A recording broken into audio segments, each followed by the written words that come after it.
मान्यताओं के अनुसार मार्गशीर्ष महीने की अमावस्या का महत्व कार्तिक मास की अमावस्या से कम नहीं होता। ऐसा माना जाता है कि मार्गशीर्ष मास की अमावस्या पर लक्ष्मी पूजन करने और व्रत करने से सभी पापों का नाश हो जाता है। इसके अलावा भगवान श्री कृष्ण ने मार्गशीर्ष माह में ही भगवत गीता का दिव्य ज्ञान दिया था। इसलिए इस माह की अमावस्या तिथि को बहुत ही लाभकारी और पुण्यदायी माना जाता है। पितरों की पूजा करने के लिए भी आज का दिन सबसे शुभ दिन होता है। मान्यता है कि आज के दिन किए गए पूजन और व्रत से पितर भी प्रसन्न होते हैं और पितृदोष भी दूर हो जाता है। इसके अलावा मार्गशीर्ष अमावस्या का व्रत करने से कुंडली के दोष दूर होते हैं। आज के दिन गंगा जी में स्नान करने का विशेष महत्व है। गंगा जी में आस्था की डुबकी लगाने से भक्तों के सभी पाप मिट जाते हैं। आज के दिन पितरों के निमित्त दान तर्पण आदि कार्य जरूर करने चाहिए और व्रत की कथा पढ़नी या सुननी चाहिए। और आज की इस वीडियो में आप सुनेंगे मार्गशीर्ष मास यानी अगहन मास की अमावस्या की संपूर्ण व्रत कथा। अगर आपको ये कथा अच्छी लगे तो वीडियो को लाइक और शेयर करना मत भूलिएगा। पौराणिक कथा के अनुसार एक गांव में सास और बहू अकेले रहते थे और उनका बेटा विदेश में कमाने के लिए गया हुआ था। सास और बहू बहुत प्रेम से रहते थे। दोनों एक दूसरे की देखभाल भी करते थे। एक दिन बहू ने खाना नहीं खाया, तब सास बहू से पूछने लगी कि बेटा, आज तुमने खाना क्यों नहीं खाया? तब बहू कहने लगी, सासू माँ, आज मेरा अमावस माता का व्रत है, इसीलिए मैंने खाना नहीं खाया। तब सास ने कहा कि बहू, ये व्रत क्या होता है और इस व्रत को करने से क्या फल मिलता है, मुझे भी समझाओ। तब बहू कहने लगी कि सासू माँ, अमावस माता का व्रत करने से बहुत पुण्य मिलता है।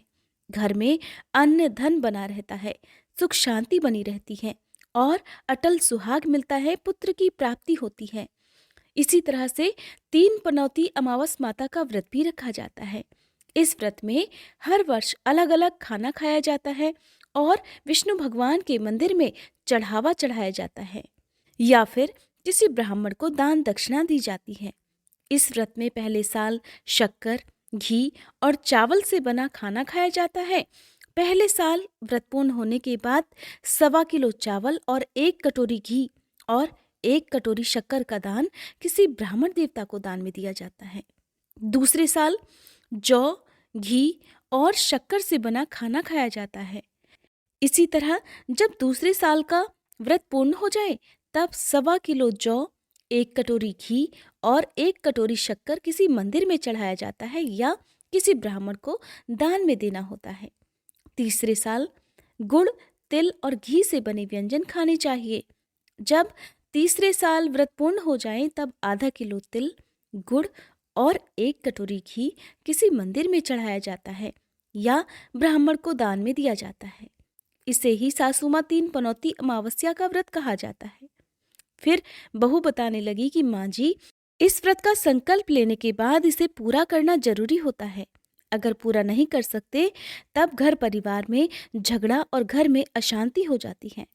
तब सासू माँ कहने लगी कि बहू, मेरी तो उम्र हो गई है, लेकिन तुम ये व्रत जरूर करना। और तब बहू ये व्रत करना प्रारंभ करती है। एक दिन बहू ने किसी के कहने पर गेहूं से बनी रोटी खा ली और अमावस माता इस बात से नाराज हो गई। जो सास और बहू कभी बहुत प्रेम से रहती थीं, अब उन दोनों में झगड़े होने लगे। सभी गांव वाले भी हैरान हो गए कि इनके घर में ये सब क्या हो रहा है। सास अपनी बहू को कहने लगी, जब से तुम हमारे घर में बहू बनकर आई हो, तब से हमारे घर की लक्ष्मी चली गई है। तुम हमारे लिए बिल्कुल शुभ नहीं हो। तब बहू ने कहा कि माँ जी, आपके घर की लक्ष्मी चली गई है तो मुझे बताओ कि कहाँ मिलेगी, मैं लक्ष्मी को लेकर आऊंगी। तब सासू माँ कहने लगी कि बहू, लक्ष्मी तुम्हें समुद्र के बीच में भगवान विष्णु के पैर दबाते हुए मिलेंगी। तब बहू ये कहकर चली जाती है कि माँ जी, अब तो मैं लक्ष्मी जी को लेकर ही आऊंगी, नहीं तो मैं इस घर में पैर नहीं रखूंगी। ऐसा कहकर बहू लक्ष्मी की खोज में चली गई।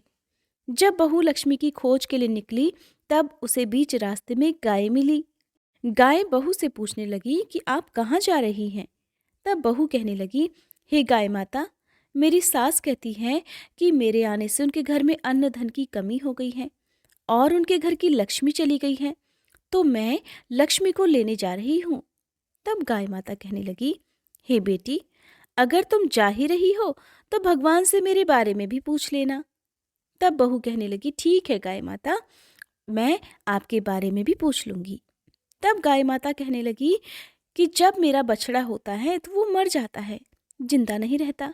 तुम लक्ष्मी जी से पूछ लेना कि आखिरकार मेरे साथ ऐसा क्यों हो रहा है, मैंने ऐसे कौन से कर्म किए हैं जिसकी सजा मुझे मिल रही है। तब बहू कहने लगी, गाय माता, मैं आपके बारे में जरूर पूछ लूंगी। ऐसा कहकर बहू आगे बढ़ गई। जब आगे बढ़ी तब रास्ते में उसे एक घोड़ी मिली जिसके गले में घंटी बंधी हुई थी। घोड़ी ने भी कहा कि बेटी, तुम मेरे दुख का निवारण लक्ष्मी जी से पूछ लेना। तब बहू कहने लगी, मैं जरूर पूछ लूंगी। ऐसा कहकर बहू आगे बढ़ गई।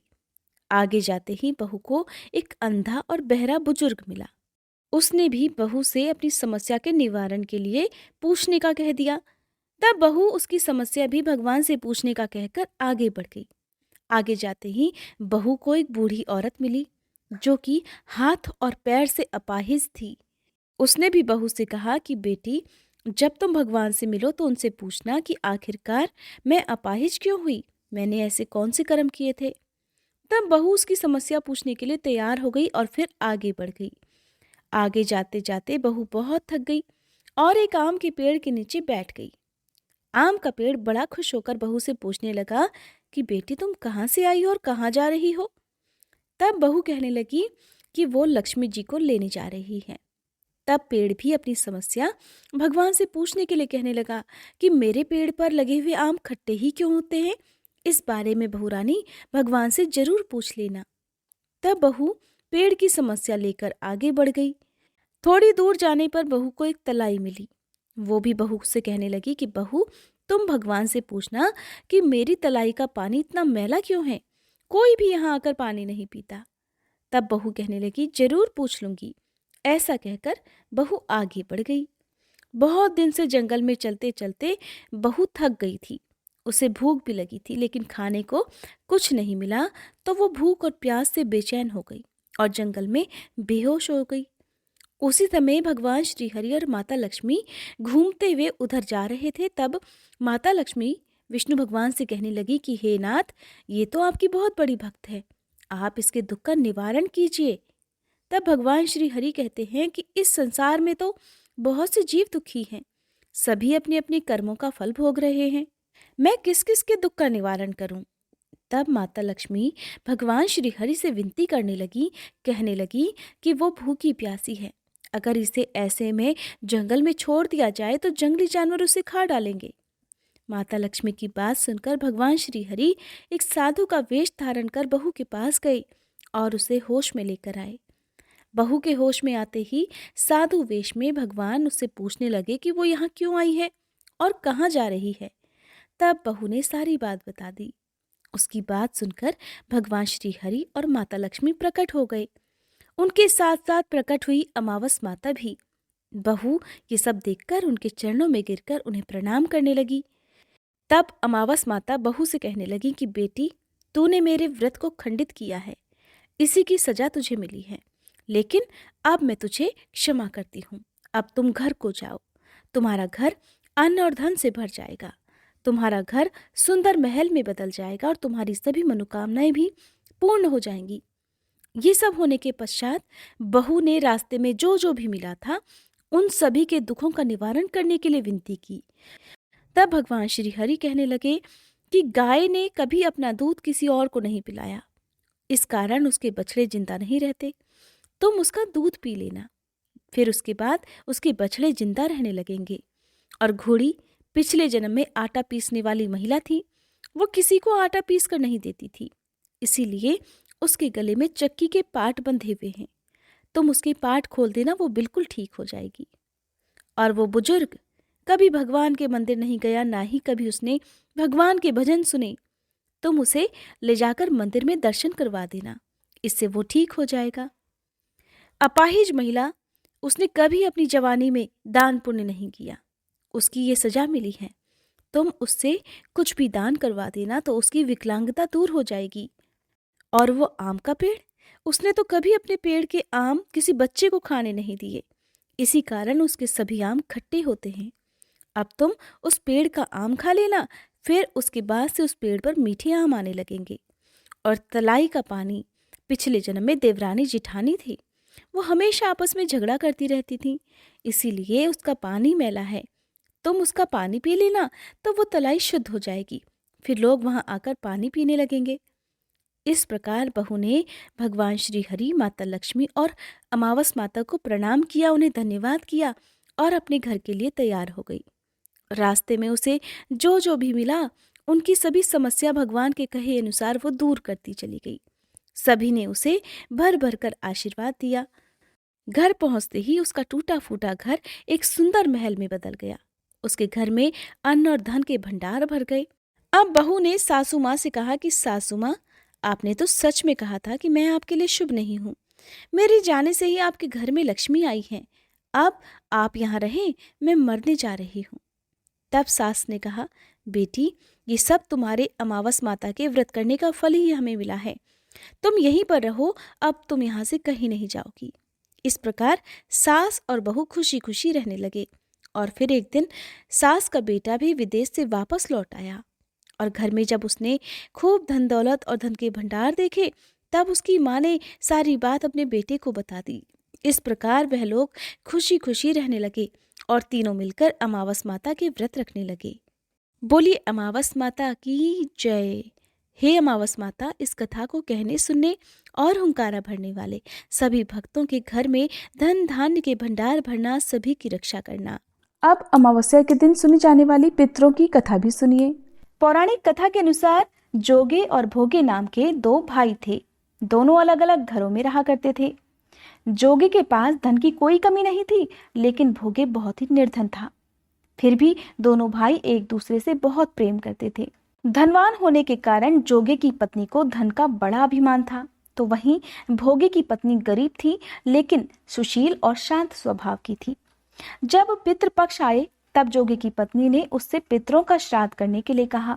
तब जोगे ने इसे व्यर्थ का कार्य समझकर टालने की कोशिश की, लेकिन जोगे की पत्नी केवल अपनी शान दिखाने के लिए श्राद्ध का कार्यक्रम रखना चाहती थी, ताकि वह अपने मायके पक्ष के लोगों को बुलाकर उनकी भारी दावत कर सके।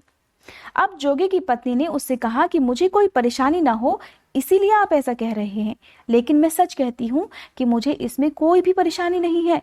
मैं भोगे की पत्नी को भी बुला लूंगी और हम दोनों मिलजुल कर सारा काम कर लेंगी। और फिर अगले दिन भोगे की पत्नी सुबह सवेरे आकर घर का सारा काम करवाने लगी। उसने तरह तरह के पकवान बनाए और फिर घर के सारे काम निपटाकर वो अपने घर वापस आ गई, क्योंकि उसे भी अपने पितरों का तर्पण जो करना था। अब जब पितर भूमि पर उतरे, तब वे सबसे पहले जोगे के यहाँ गए। वहां उन्होंने देखा कि उसकी ससुराल पक्ष के सभी लोग भोजन करने में जुटे हुए हैं। वहां ये सब देखकर पितर बड़े निराश हुए। उसके बाद जोगे भोगे के पितर जो थे, वे भोगे के यहाँ गए, जो कि बहुत गरीब था। वहां जाकर उन्होंने देखा कि मात्र पितरों के नाम पर केवल अग्यारी दे दी गई है।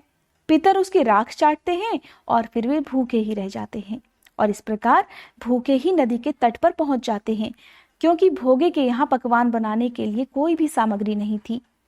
अब थोड़ी ही देर में सारे पितर अपने अपने यहाँ का श्राद्ध ग्रहण करके इकट्ठे हो गए और फिर वे आपस में बताने लगे कि उनकी संतानों ने किस किस तरह से उनके लिए श्राद्धों के पकवान बनाए थे।